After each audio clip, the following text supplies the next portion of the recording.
Hey everybody, we are back with probably one of the best interviews, I hope. We had a great interview. It is the best. We got to start, we got to set the bar really high. Best. The bar is really high.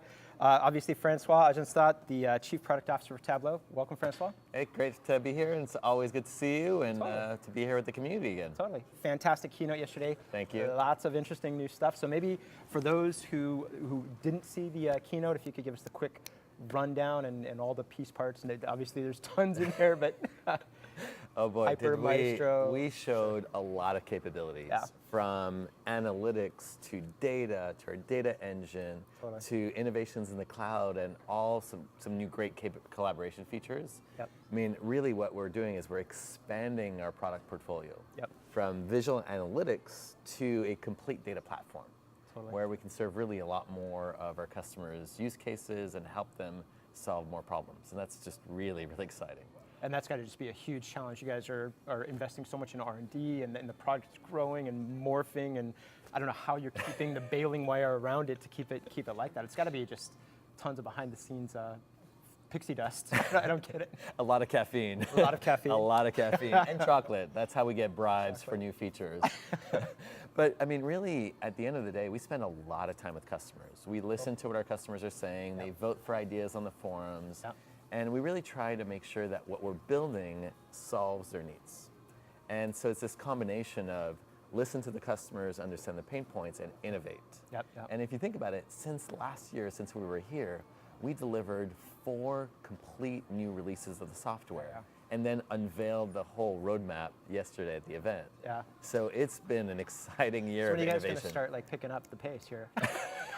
It's crazy. We're going to start shipping a feature every day. every half second. So what are some of the features that you've seen more interest in out of the product line that you announced yesterday? Well, you know what's interesting is that there are definitely some big highlights, and definitely Project Hyper got a lot of reaction because what it's going to do is it's going to give performance. We're going to be able to analyze more data in the billions of records at sub-second response time. And it's going to scale at even greater volume, so you'll be able to get that kind of performance at a much larger scale than was possible before. So that's a huge improvement for the entire Tableau community. And Hyper is going to be under everything, is that correct? It's going to be a core part of Tableau, desktop, server, online, public. That's cool. Now the second thing was Project Maestro. That was the big new product that we introduced, and that does visual data preparation. And if you think about our customers, we have over 50,000 customers, and I would argue that each and every customer has a data preparation challenge. Well, Project Maestro is going to help them by making data preparation easy, visual, and immediate for everyone. Now, in addition to that, we added a lot of capabilities for IT. Tableau server on Linux. Full Tableau server running on the Linux platform. Huge. I mean, people were clapping and chanting. We added data governance features, certification. Cool. And then we also introduced a new live query agent for Tableau Online to go back to on-prem. We're adding data-driven alerting, metrics, collaborations, a machine learning recommendation engine in Tableau server, and all these sandboxes so people can collaborate with each other more easily. So you go from being the product leader to the you can never catch up to us leader, basically. Well, I like to think of it as we went from being a tool that a certain number of people use to now being a strategic part of the data fabric of an organization.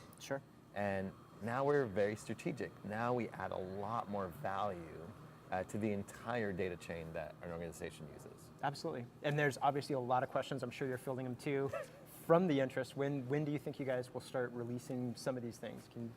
Well, I think we're doing it every day now, according to you. So what we showed in the morning as part of the vision keynote is that these are the arcs of investment, the big themes. And they're going to be coming out over the next 12 to 24 months. Now, some of them will come earlier. Things like Hyper and Maestro will come middle of 2017. Because they're the foundation of so much. Absolutely. But what we're doing is we're introducing a lot of capabilities through alpha and beta, so we're getting feedback earlier for our customers. That's great. So for instance, Tableau Server on Linux is already in alpha. And so there's some customers testing it and giving us feedback. And then we'll get it out more broadly and more broadly in the community. That is great. Now, how do folks sign up for the alpha or beta? They just come to you and say, we want to give it a roll? Basically, if you're a customer, you just go and you ask your account manager to sign up. There's also a special page on the Tableau website to sign up for the beta. Cool, cool. And so live query agent, super cool. Lets you reach back into on-prem data sources.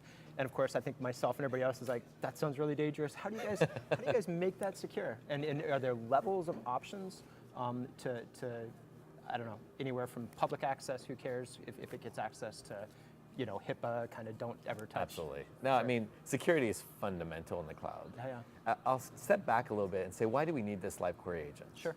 And that's because when you look at customers that are moving to the cloud, it's really driven by data gravity. If most of your data is in the cloud, analytics in the cloud makes sense. But if your data is on-prem, then analytics on-prem makes sense. Yep. But customers on this journey, not all data will go to the cloud. And so the live query agent enables you to leverage the best of both worlds. A managed cloud service while still having data on-prem without having compromises. Yep. But all of that has to be secure. It's a secure tunnel. It is obviously encrypted, but it is controlled by the customer. Cool. Right? And it's the customer that initiates the conversation with online, Gotcha. and that's how it begins. And so that whole pipeline is secure. We have row-level security. We'll be able to ensure that only the right data goes to the right users. Sure. And all of that will be able to be managed by IT as well, so you can determine whether or not you even want that capability enabled on Tableau Online. Oh, cool. And audit logging and the whole checklist of everything. Absolutely. There'll be, I mean, very, very granular understanding of what queries, what workbooks, Very, very where cool. are all those clients. Cool. And everybody sees what Hyper does. How does it do it? Can you, is that totally secret sauce, or? It's just amazing. magic pixie dust, Magic right? pixie dust. It looks fantastic. You guys at the keynote yesterday, you went through. There's so many numbers in my head. It was like 2 million rows or something in Billions. billions. Okay. Billions. In literally seconds. Yeah. Yeah, so Hyper is an in-memory database that is highly parallelized, which means we'll be able to take advantage of all the memory, but also all the compute. Sure. And it's optimized for analytics and transactions. So that means you'll be able to do complex analytical queries at scale while still loading lots and lots of data at the same time. Which you demoed as well. Yeah. It's crazy. amazing. So think about that. Those two worlds are usually they're mutually separate. exclusive. Yeah, yeah. And now that you have IoT scenarios, streaming scenarios, the requirements just get bigger and stronger.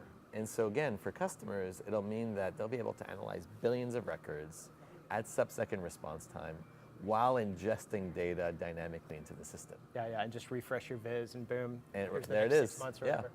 no compromise. Yeah, yeah, that got a big clap too. It's really amazing. And the team that's working on that is doing some incredible innovation in computer science and database systems. You've got like the world experts in database theory working on this problem. Totally. And wow, it's revolutionary. Yeah, we had Jock on two seats ago. Your great. chief research and Yeah, design. he runs research and design, and boy. Sure, PhD Central, get all the big brains in there. You know that guy actually invented the field of information visualization? You're kidding me, wow. Like his so work humble. is cited by hundreds, if not thousands of publications out there. Wow, wow. It's absolutely incredible. How do you guys, what do you put on the lure to attract these people? It's insane. You get really, really good folks. We give him a really great challenge.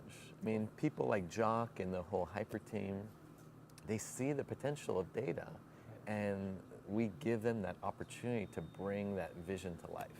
Cool, and computer scientists love hard challenges, and this is definitely one. Yeah. Very cool. And so you mentioned the alpha and the beta testers. Do you have some fun stories of unexpected feedback? Because I've done that before, and sometimes you had no idea, and they say it, and you're like, oh my gosh, that's amazing, right? Do you have any? I have two that come to mind. Okay, great.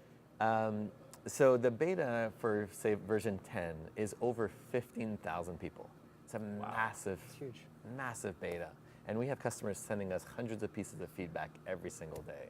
And that's just great. And we want more of that because it ensures that we're building the right product. Sure. But there's two stories that I think are actually interesting. The first one is in version 10.1, we added JSON support to Tableau. Okay. So JSON, semi-structured data, really complicated schemas, and we made it really, really simple. Now, one of them, one of our beta customers, was actually on a customer project working on JSON, and he had just spent 3 weeks building this complicated parser outside of Tableau because we didn't have this functionality. Sure. And we replaced that 3 weeks of work in 30 minutes. Wow. He downloaded it, connected it, and he was out ready to go. That's awesome. Now, the second one I love is in version 10, we added a lot of great capabilities around content analytics and scalability. And we actually had some customers that were deployed in production before the release because they couldn't wait to get this capability out there. That's not something I normally endorse, right. but they were just saw so much risk. value. Sure. And the quality was there that they're like, no, we need to move our organization this way. And this is enabling self-service. We want this now.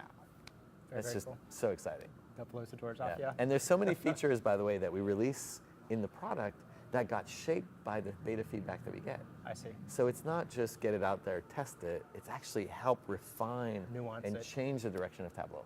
Very cool. That's really fun. Do you guys, when you said you get hundreds of pieces of feedback, that was per day? Per day. I thought I misheard it. So Yeah. how do you manage that volume? Do you use visualizations over the top of that and categorize things? And, and move them? I mean, I mentioned that caffeine and chocolate really drives the team.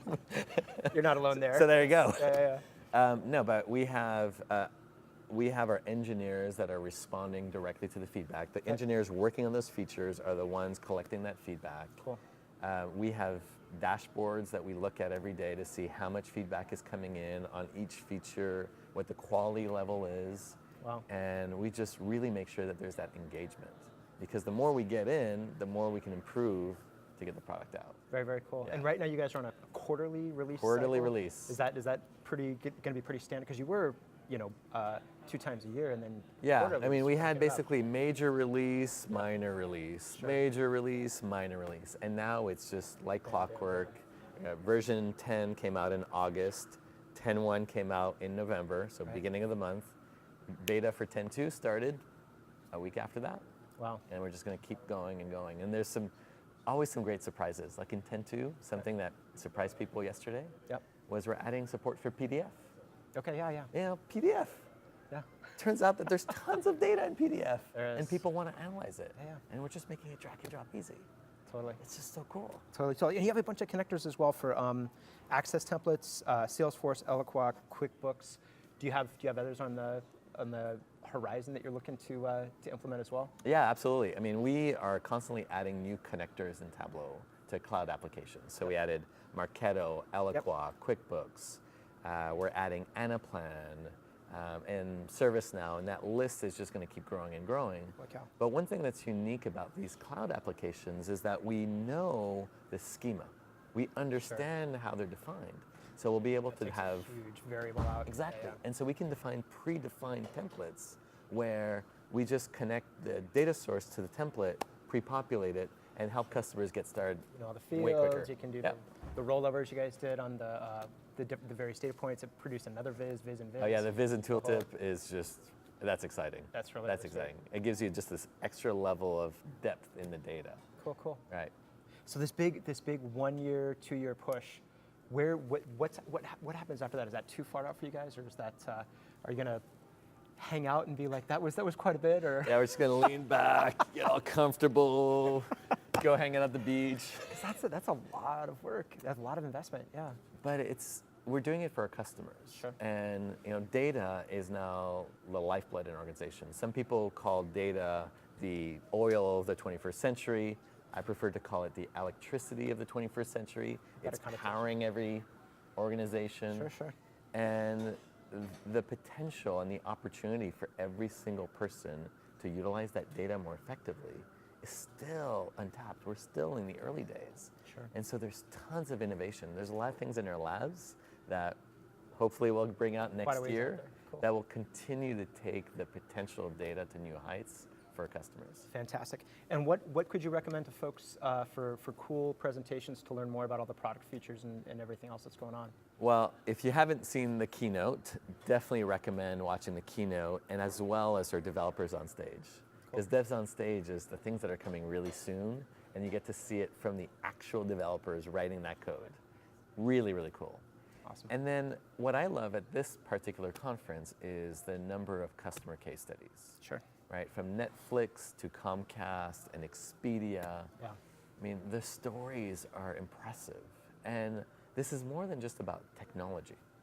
It's about culture change. It's about helping people understand and go through the hurdles.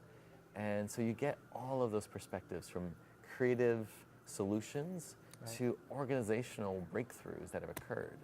That is just, Very it's inspiring. my favorite part. It's Very, my very favorite cool. part. Your eyes just light up what you said. I can totally tell. Yeah. That's awesome. Francois, we are out of time. I wish we had more. All right, well, But thank you so much for being here. It's great to be part of the VentureBeat community. Absolutely. Look forward to seeing you next year. Thanks. Cheers. Cool. Thanks, everybody. We will take about a 20-minute break, and we'll be back.